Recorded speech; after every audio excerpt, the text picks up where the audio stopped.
Al-Fatihah.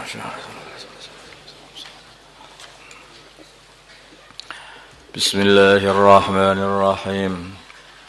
Babu tahrimil mururi. Di sini bab menerangkan haramnya melewat, haramnya lewat baina yadil musalli, di antara dua tangan, maksudnya ini di depan orang yang salat. An Abil Juhaim, dari Abil Juhaim Abdullah bin Haris bin Simah Al-Ansari radhiyallahu ta'ala anhu. Qala ngendika sapa Abdullah bin Haris, qala ngendika sapa Rasulullah sallallahu alaihi wasallam, ada khairum la ya'lamu bila mengetahui almaru orang lewat bayna yadayil musalli, di depannya orang yang salat, madza, apa alaihi yang akan terjadi kepadanya, lakana sungguh dia, maksudnya apa musibah yang akan terjadi padanya nanti, lakana sungguh adanya dia ayyakifa, berdiri arba'ina 40 hari atau 40 bulan atau 40 tahun, khairan adalah lebih baik lahu baginya min ayyamurra, daripada dia lewat baina yadaihi, di depannya orang salat. Qala berkata rawi, la adri, aku tidak tahu. Qala bersabda baginda Nabi arba'ina yauman, 40 hari, au arba'ina syahran atau 40 bulan, au arba'ina sanatan atau 40 tahun, muttafaqun alaih.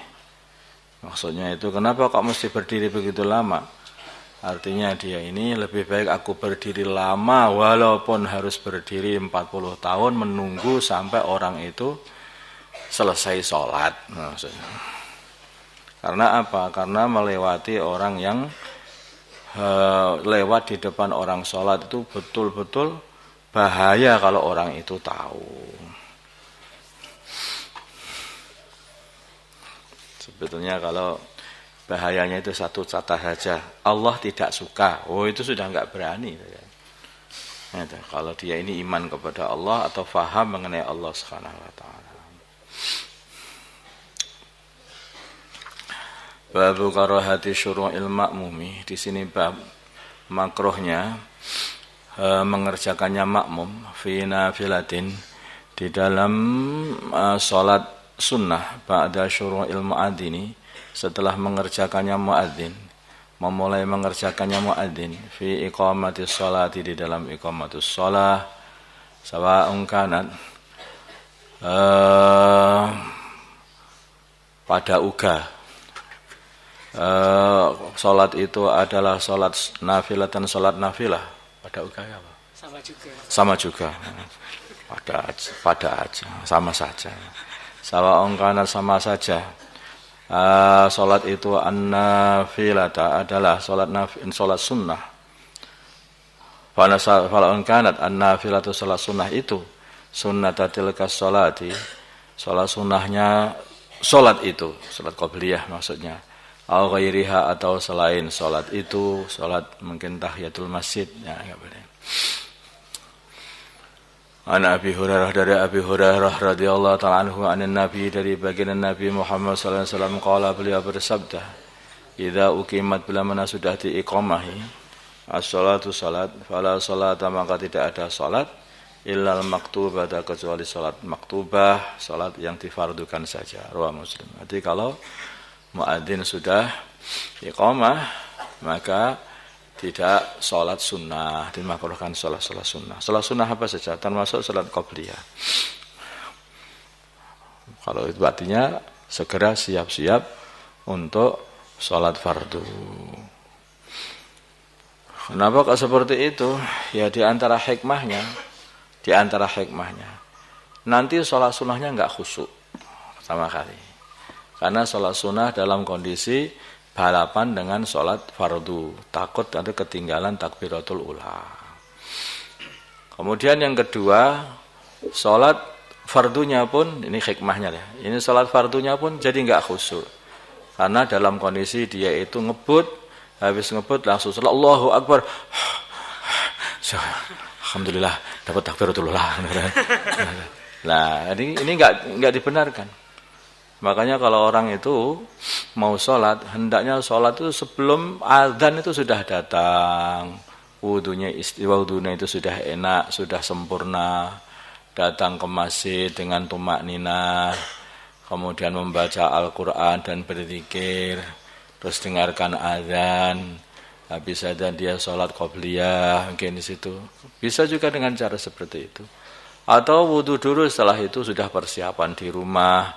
Sholat qobliyah dulu itu di rumah, kemudian habis sholat qobliyah langsung berangkat ke masjid. Itu terus menunggu iqamah di masjid, juga boleh seperti itu. Dan dengan begitu itu mudah. Sholatnya jadi khusyuk, sholat sunnahnya juga khusyuk, sholat fardunya jadi khusyuk. Jadi Islam ini mengajarkan kesempurnaan lah apa-apa itu. Apa-apa itu kesempurnaan. Karena yang cepat-cepat begitu akhirnya tidak sempurna. Maka dikatakan al-ajal itu minasyaitan. Gage-gage, kesusu, tergesa-gesa itu dari setan. Akhirnya tidak khusyuk, tidak tahqiq di dalam menjalankan apapun. Orang baca Al-Quran juga begitu. Baca Al-Quran terlalu cepat juga akhirnya tidak tadabbur dengan maknanya Al-Quran.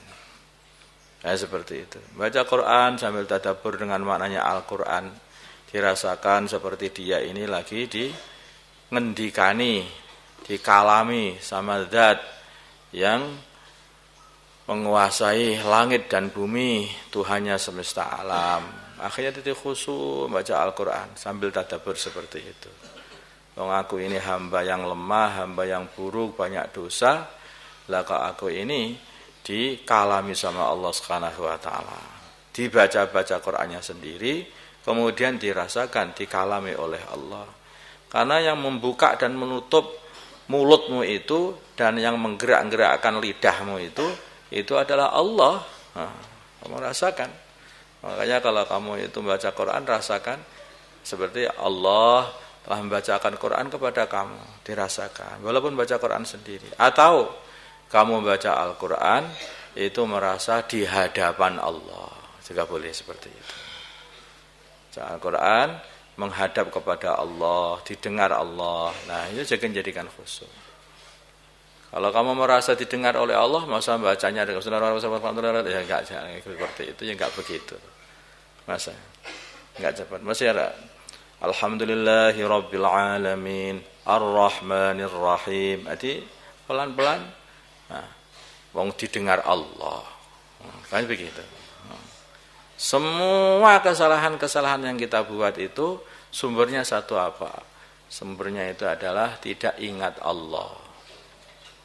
Maksiat karena tidak ingat Allah itu.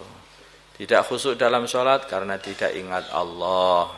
Nah, tidak mementingkan ilmu yang dipelajari, tidak ingat Allah. Tidak mau amal dengan ilmu yang telah dipelajari karena tidak ingat Allah. Tidak mau memperjuangkan agamanya Allah karena waduh ini enggak tertentu sudah. Ini karena dia kesalahan besar ini, yaitu enggak peduli lagi dengan agama Allah. Bahaya seperti itu. Al-Fatihah.